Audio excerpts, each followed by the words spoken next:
ekkert í pípunum, ráðherra hefur engin svör, þannig að þetta mun bara versna og þetta mun versna.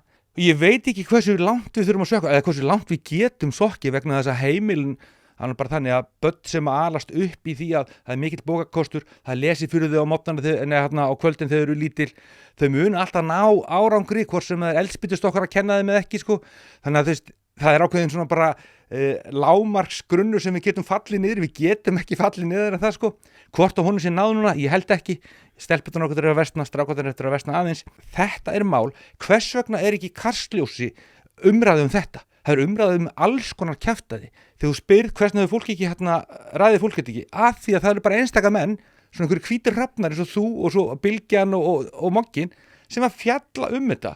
Og Moggi var þvílíka gagnrýni frá kennarasambandinu og alls konar svona einhverjum hagaðilum og hvað þessi vondir að fjalla þetta. Þetta er gert með það í huga að börnin okkar fái almennilegt nám og kennslu.